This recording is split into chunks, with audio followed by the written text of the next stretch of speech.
우리 하나님을 찬양하는 일이 선함이요 찬송하는 일이 아름답고 마땅하도다. 여호와께서 예루살렘을 세우시며 이스라엘이 흩어진 자들을 모으시며 상심한 자들을 고치시며 그들의 상처를 싸매시는도다. 그가 별들의 수요를 세시고 그것들을 다 이름대로 부르시는도다. 우리 주는 위대하시며 능력이 많으시며 그의 지혜가 무궁하시도다.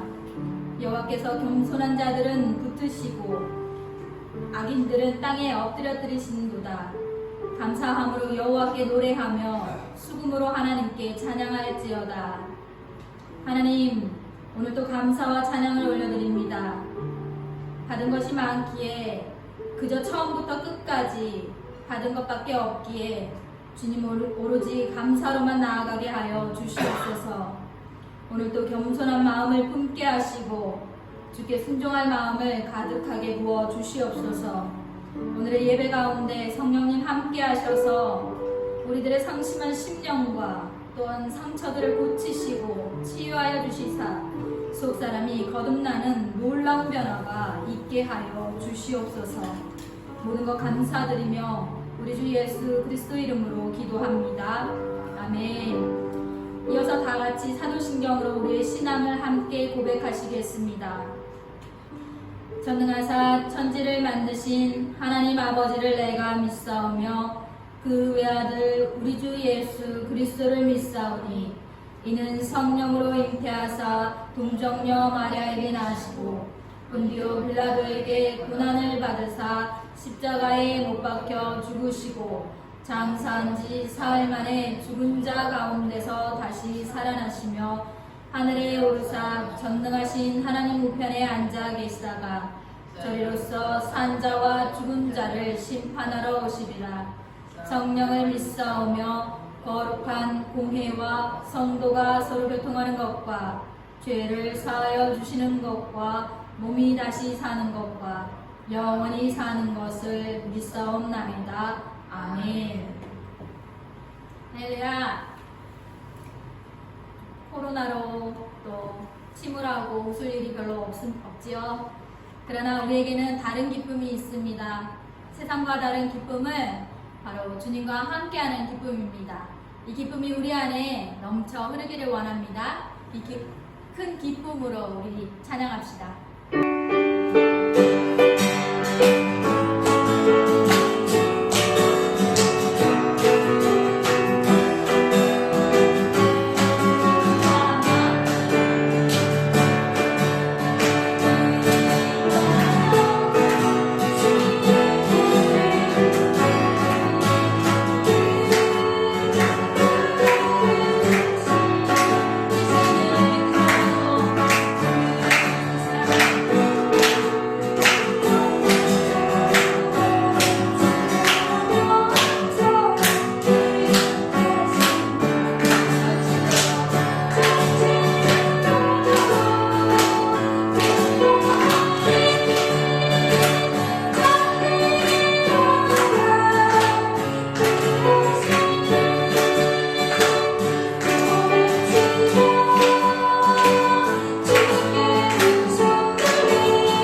이 세상에 살면서 누구의 은혜로 살면서 누리면서 살아가는지를 잘 깨닫지 못할 때가 많습니다. 이제부터 이 모든 것을 허락하신 하나님의 은혜와 사랑을 깨닫게 하여 주시옵소서. 이 험한 코로나의 세상에도 불구하고 저희들이 건강하게 또 주일 예배를 드릴 수 있도록 이곳에 모이도록 허락하여 주셔서 감사합니다. 방명교회를 통해 이 지역에 하나님의 사랑과 은혜가 회복되어질 수 있도록 하여 주시옵소서. 오늘도 말씀을 전하시는 정재숙 전도사님의 성령과 입술을 통해 저희가 감동받을 수 있도록 하여 주시옵소서. 그리하여 매 순간순간 하나님의 사랑과 은혜가 아니면 살 수가 없음을 깨닫게 하여 주시옵소서. 시작하는 시간이 오니 마치는 시간까지 주님 함께하여 주시옵소서. 예수님 이름으로 기도드렸사옵나이다. 아멘. 말로물을 좀 읽어주실까요?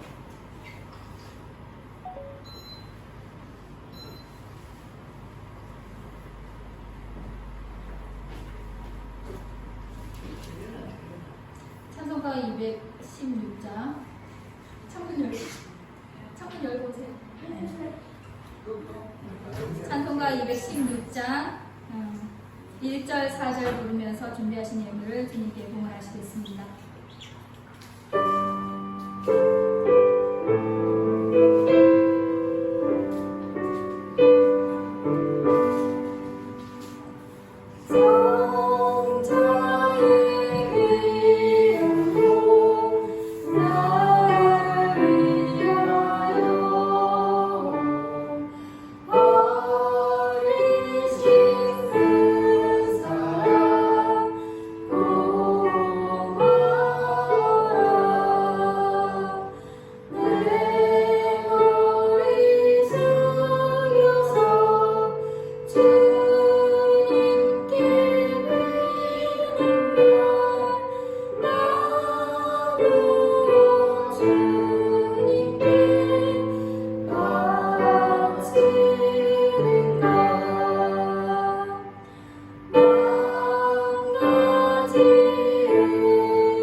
사랑과 은혜의 주님, 지난 한 주간도 우리에게 베푸신 모든 것을 감사드립니다.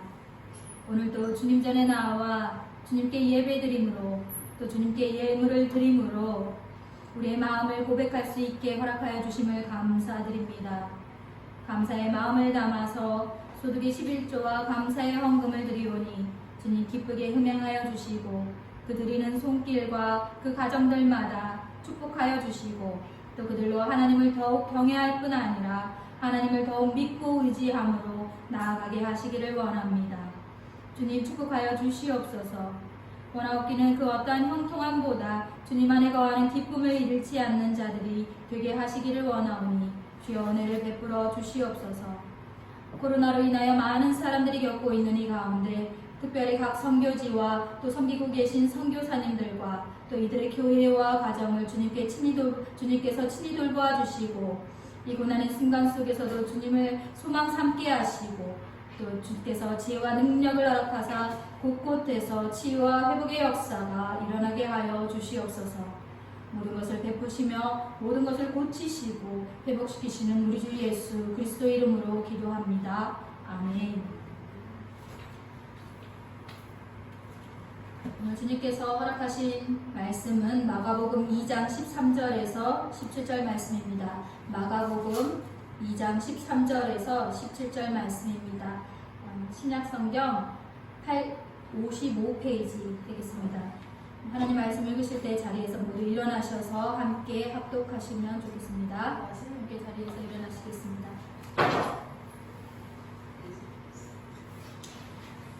함께 같이 읽겠습니다.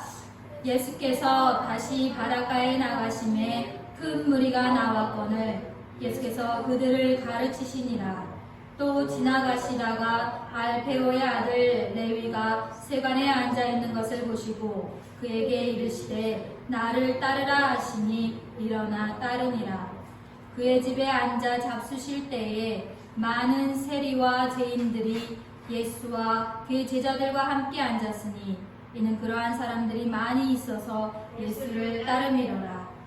바리새인들의 서기관들이 예수께서 죄인 및 세리들과 함께 잡수시는 것을 보고 그의 제자들에게 이르되 어찌하여 세리 및 죄인들과 함께 먹는가? 예수께서 들으시고 그들에게 이르시되 건강한 자에게는 의사가 쓸데없고 병든 자에게야 쓸데있느니라.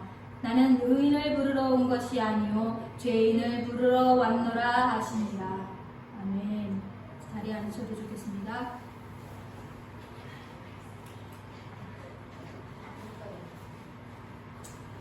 뭐가 실수가 됐나 보네. 네. 교회 안에는 참 다양한 사람들이 존재합니다. 현재 저희 교회는 작아서 몇 명 없지만 또 이 안에도 참 다른 사람들이 존재하지 않습니까?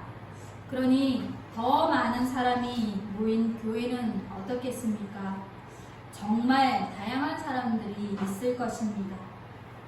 교회를 다니다 보면 신앙생활을 쭉 하다가 보면 이 사람이 진짜 왜 이러지? 저 사람은 또 왜 저러지? 아니 왜 집사라는 사람이 저러지? 권사라는 또 올라가 보면 장로라는 사람이 왜 목사가 저러지? 이런 생각이 들 때가 반드시 생깁니다. 또 성도들이 모여서 목장 모임을 한다든지 아니면 교회의 봉사일을 같이 하다가 보면 서로 부딪히는 일들이 생겨납니다. 이건 이렇게 해야 맞는 건데 왜 여기다가 소금을 넣어야지 맛소금을 넣는 걸까? 아주 사소한 것에서부터 교회 건축을 한다든지 아주 큰 일에 이르기까지 의견을 나누다 보면 또 일을 하다 보면 삶을 나누다 보면 어떤 때는 답답한 때가 생깁니다. 또 어떤 때는 마음 상하는 일이 생깁니다. 또 어떤 때는 상대가 나한테 이렇게 저렇게 하라고 하기도 하고 자기나 나나 쌤쌤인 것 같은데 왜 나한테 이래라 저래라 하는 것인지 부딪힌 마음에 또 마음에 안 드는 것도 많고 도무지 이해하기 힘든 일, 어려운 일들이 생겨납니다. 그렇게 한 가지, 두 가지 마음이 좀 상하다 보면 결국 교회는 역시 나랑 안 맞아. 아니면 이 교회 좀 이상해. 아니면 또 다른 교회를 다녀야지. 이렇게 말이 나오기도 합니다. 그나마 교회를 옮긴다고 하는 것은 좀 낫습니다. 이것이 빌미가 되고 핑계가 되어서 교회를 아주 떠나고 신앙도 아주 버리게 되어버리는 경우도 생기게 됩니다. 더구나 요즘은 어떻습니까? 코로나로 교회가 참 맹비난 속에 있습니다. 교회가 저런다, 목사가 저런다, 기독교 신자라고 말하기가 무서울 정도로 교회 다니는 사람들을 비난의 대상으로 여기고 결국 교회는 갈 곳이 못 돼 이렇게 단정 짓고 말고 있습니다. 자, 그러면 세상을 한번 볼까요? 세상은 어떠합니까? 나만 잘 먹고 잘 살면 그만이지 이렇게 양심을 버려버린 세상이 되었습니다. 돈만 있으면 그만이지 모든 것이 해결되지 이렇게 믿고 또 통하는 세상이 되었습니다. 그러기에 너도 나도 다 그것을 따라가고자 애쓰고 힘쓰는 그런 세상입니다. 친부모도 아기를 그냥 내어버리는 세상이 되었습니다. 아이를 돌보는 교사가 아이를 때리거나 막 괴롭히지를 않나, 이상한 약을 먹이질 않나, 이유도 없이 사람을 찔러 죽이고 해하기를 하는 무서운 세상이 되었습니다. 서로가 서로를 짓밟고 서야지만 살아남는 치열한 경쟁의 세상이 되었습니다.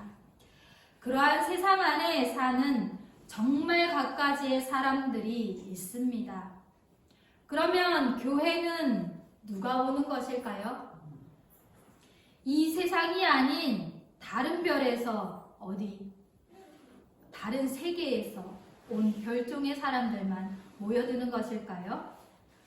결국 교회는 그러하게 아프고 병든 세상에 있던 사람들이 들어와서 모여 있는 것이 교회입니다. 그러나 교회는 그렇게 아프고 병든 모습을 버리고 회복시켜가는 곳이라는 것입니다. 곧 치료를 받는 병원이나 다름없는 것이죠. 그러니 병원 안에 환자가 있는 것이 맞습니다. 아프니까 와서 치유를 받는 것입니다. 그래서 예수님께서 17절에 이렇게 얘기하고 있습니다. 건강한 자에게는 의사가 쓸데없고 병든 자에게라야 쓸데있느니라. 나는 의인을 부르러 온 것이 아니요 죄인을 부르러 왔노라 하시니라. 예수님께서는 죄인을 위하여 오셨다고 말씀하십니다. 이것은 주님께서 이 땅에 오신 목적입니다. 죄인을 구하시러 오셨다는 것입니다. 나는 건강해, 나는 안 와도 되겠어 하실 수 있을까요? 그렇다면 여기서 죄인은 누구를 말하는 것입니까? 교회를 다니지 않는 자들을 얘기하는 것입니까? 주님을 영접하지 않는 그런 자들만 이야기하는 걸까요? 앞서서 교회 안에 정말 왜 이래, 정말 저 사람은 왜 이래 이랬던 이 집사, 김 집사, 박 권사 이런 사람들 신앙생활 똑바로 하지 않는 저분들, 그분들만 죄인들이겠습니까? 아니면 세상이 다 인정하는 파렴치한 짓을 한 자들, 그런 자들을 죄인이라고 명하는 것일까요? 도대체 누구를 명하는 것일까요? 누가 죄인이란 말입니다. 그러나 로마서에 의인은 없나니 하나도 없도다 이렇게 말하고 있습니다. 의인은 없다. 오직 온전한 의인은 주님께만 있기 때문입니다. 어떠한 이도 온전한 사람은 없습니다. 사람에게서 나오는 것은 곧 악한 뿐이기 때문입니다. 이것은 죄 없는 사람이 없다. 곧 우리 모두가 죄인이라는 말입니다. 교회 안에 있든지 교회 밖에 있든지 내가 아무리 선한 일을 하였든지 누구나 할 것 없이 우리는 모두 다 죄인이었습니다. 우리는 이것을 잊으면 안 됩니다. 주를 믿는 우리는 죄인이었습니다. 그러나 주 보혈로 주님으로 인하여 용서받은 죄인이라고 하는 것입니다. 주 예수 그리스도가 죄에서 우리를 건져내셨다는 것입니다. 스스로 벗어날 수 없는 죄를 주님께서 지시고 우리를 씻기셨으니 이것은 참 복된 소식입니다. 기쁜 소식입니다. 그러니 이 기쁜 소식을 복음이라고 부르며 이 소식을 알지 못하는 자들에게 우리는 전하는 것입니다. 주님을 믿지 않으면 죄에서 씻겨지지 않기 때문입니다. 죄에 머물러서 결국 죄의 값인 사망에 이르기 때문입니다. 우리를 거기서 건져내셨으니 우리는 정말로 큰 은혜를 입은 자들입니다. 그럼에도 불구하고 우리는 자꾸 그 은혜를 받았음을 망각합니다. 우리는 죄인이 아니야. 우리는 정말 하나님으로 인해서 죄인이 아니라고만 생각하는 교만함이 들어서 나는 죄인이 아니지만 저 사람은 파렴치하기 때문에 죄인이야. 나랑 다른 저 사람이 죄인이야 라고 쉽게 생각하고 판단한다는 것입니다. 자신이 용서받은 죄인이라는 그 사실을 까맣게 잊어버리고 남의 죄를 지적하는 일에만 아주 날카롭고 매서웁게 달려드는 사람들, 은혜를 잊어버린 자들, 교만한 자리에 앉은 것을 보여주고 있습니다.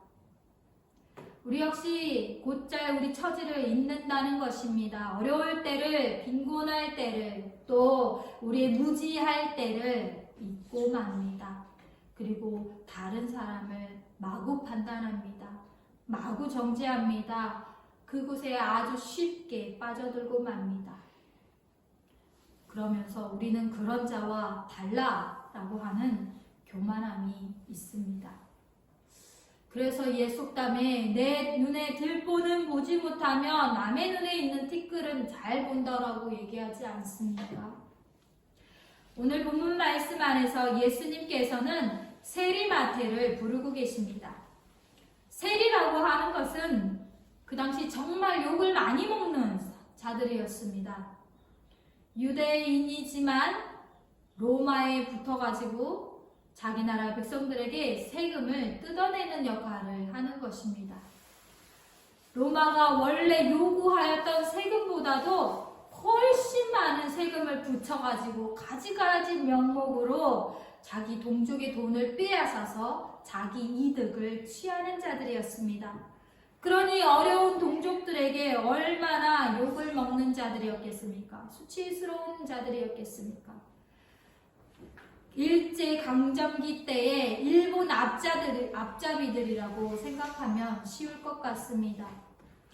세상으로는 파렴치범이지요. 같은 백성들에게 수치입니다. 그런데 예수님께서 이 자를 부르고 계시는 것입니다. 그뿐입니까? 지금 바리새인의 서기관들이 예수님을 지금 맹 비난하는 것은 예수님이 그런 세리들뿐만 아니라 죄인들과 함께 지금 잡수시고 계신다는 것입니다. 세리들만 불러서 같이 함께 하는 것도 지금 눈에 시려울 정도인데 죄인들을 모여가지고 그 더러운 죄인들이라고 하는 그 죄인들이랑 같이 잡수신다는 것입니다. 그러니 율법을 중시하는 바리새인들에게 이것이 얼마나 큰 비난이겠냐 말입니다. 저들이 깍듯이 모시는 하나님, 그 하나님의 법, 율법, 그리고 자기들만 거룩한 척하는 그 선민인 척하는 거룩한 존재라고 말하는데 지금 예수님은 자신들의 비난을 받을 수밖에 없는 것입니다.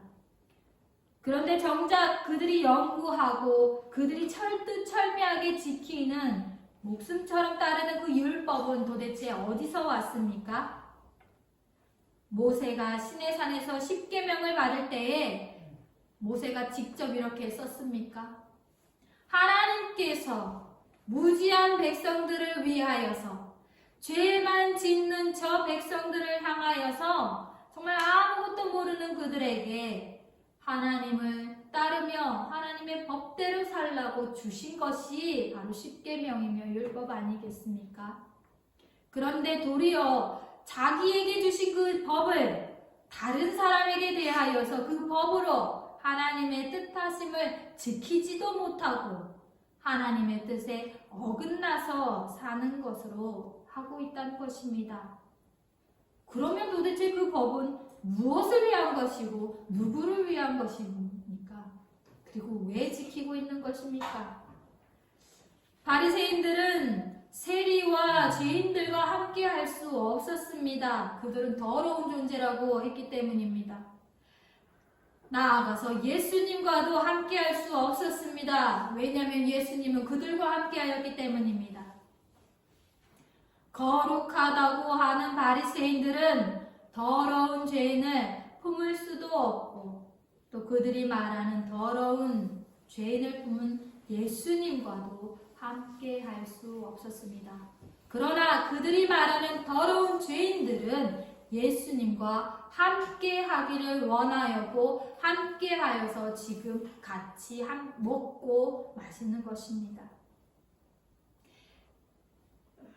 바리새인들은 예수님을 끊임없이 비난하였습니다. 정결에 관하여서 끊임없이 논쟁하였습니다. 예수님께서 죄인들과 세리들과 함께 하셨기에 예수님은 논쟁의 대상이 되었습니다.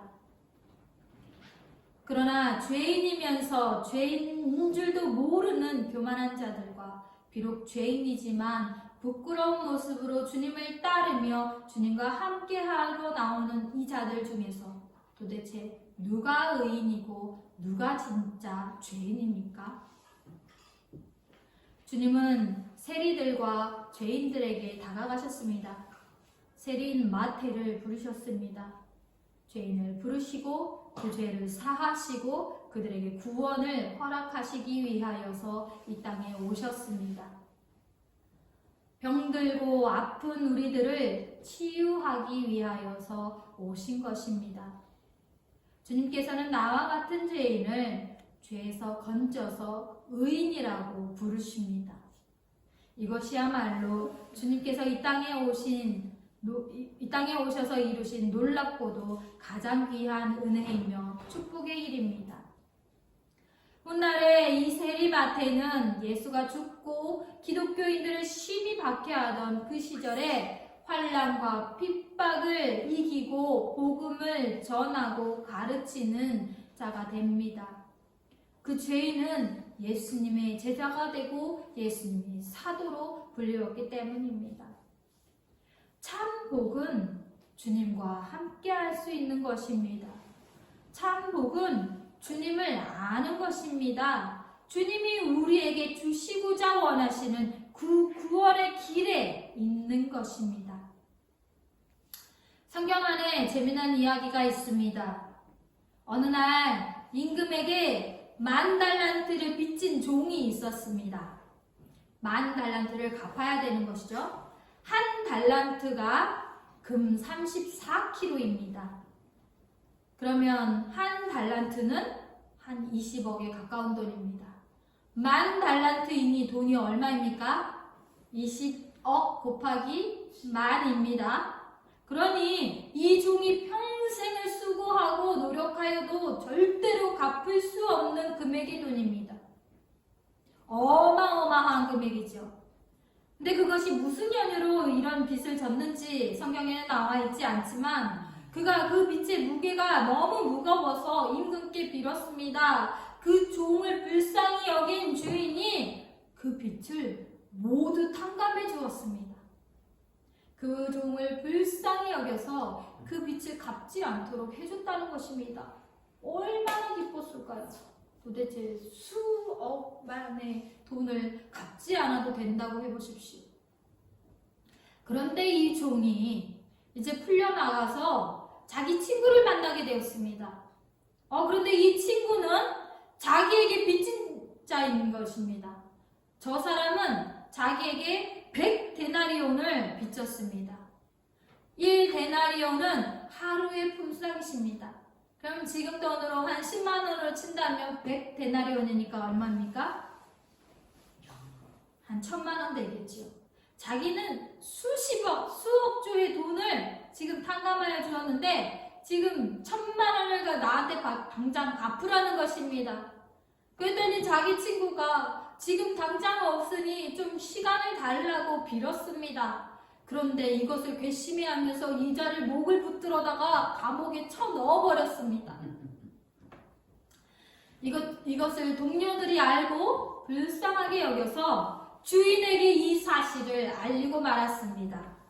그랬더니 이 주인이 종을 불러다가 말하기를, 이 악한 종아, 내가 빌기에 내가 그 빚을 모두 탕감하여 주었는데 너를 불쌍히 여긴 것 같이 내 동료를 불쌍히 여기는 것이 마땅하지 않겠느냐 하며 그 주인이 노하여서 그 종을 다시 빚을 갚으라고 하고 옥에다 가두었다는 이야기입니다.